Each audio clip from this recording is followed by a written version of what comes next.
Let's talk to Eylon Levy, former Israeli government spokesman, because on the front pages this morning we've got all sorts of very, very dramatic pictures of Israel attacking drones that are being sent in by Hezbollah, flying into northern Israel. More than 100 fighter jets took out hundreds of missile launchers across southern Lebanon, and Benjamin Netanyahu has said that the preemptive strike on Hezbollah targets is not the end of the story. Eylon, a very good morning to you. Hello, good morning. Thank you very much for joining us. I mean, we keep reading that this is a very, very pivotal moment in the history of the Middle East, that we haven't been closer to a major conflict than for a very, very long time. What's your reading of the situation today? It is a pivotal moment. When October 7th happened, people thought this was a war between Israel and a Palestinian terrorist group called Hamas. And it soon became clear that this is the Islamic Republic of Iran's regional war against Israel on 7 fronts.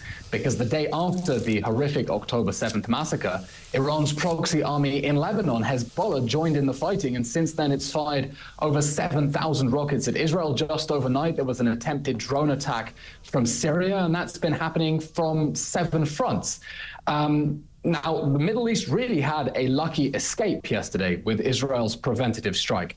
Hezbollah was planning on launching hundreds, some reports say thousands, of missiles at Israel at dawn, and Israel managed to intercept that at the last minute by sending over 100 fighter jets to take out Hezbollah's missile launchers just minutes before they could be used to attack Israeli cities. I don't want to think what sort of world we would be waking up to if that attack had succeeded. I think it's a tremendous display of Israel's intelligence to be able to target Hezbollah's missile launchers like that. But you're right, Israel is warning this isn't the end of the story, because this didn't start yesterday. Hezbollah has been attacking Israel since October 8th. From positions in southern Lebanon that the United Nations says are illegal. And Israel has been warning the same thing for nearly 11 months now. Hezbollah has got to back off, or we will have to push it away, because we're not going to tolerate these missile attacks on our cities anymore. And I know it's difficult for you to put yourself in the mindset of Hezbollah and indeed Iran, but do you think that they feel empowered in some way, that they're coming after Israel now because they think that Israel is at a weak point in its history? I think they're trying to show bravado and bluster.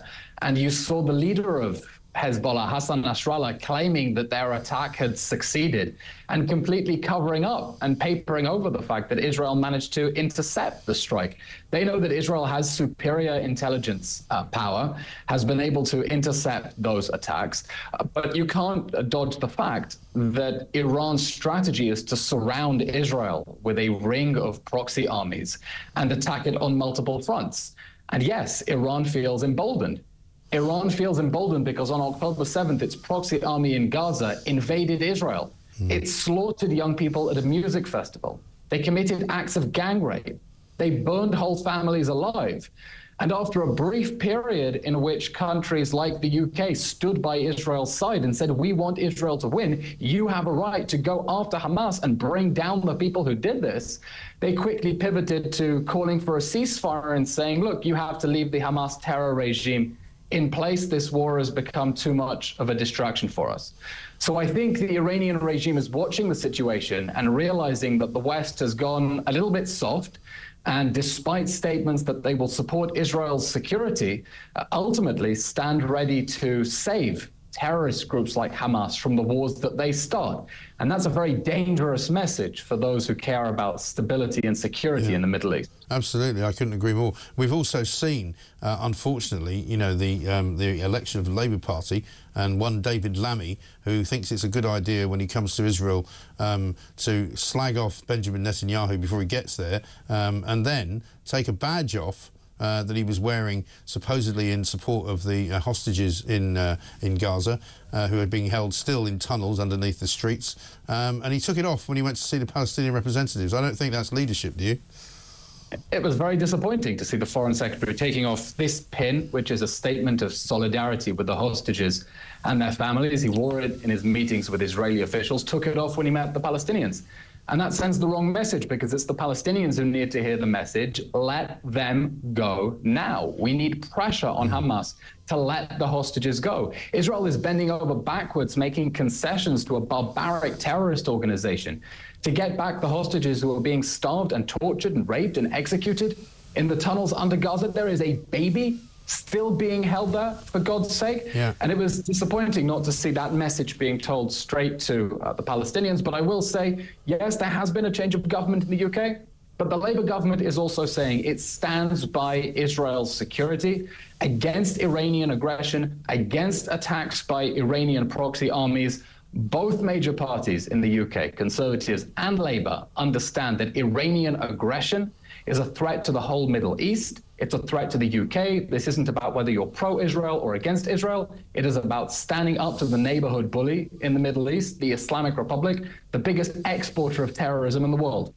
And what would happen, do you think, if Kamala Harris got in as president, in your sort of relationship with the US? Kamala Harris has said that she stands by Israel's right to defend itself. Will make sure that Israel always has what it needs to defend itself. But there's no avoiding the fact that she will be under pressure from the left-wing flank of her party that is turning against Israel. We see that especially among young people, it's become kind of trendy to take a pro-Hamas position. Now, she's been standing up against that. The Democratic Party has been standing up against that and making clear that it stands by Israel, but that is a bipartisan issue. But she will be coming under pressure from the progressive flank of the party, and she will need to stand up to that. Absolutely. Eylon, good to talk to you. Thank you very much indeed. Eylon Levy, the former Israeli government spokesman, on the latest from that part of the world.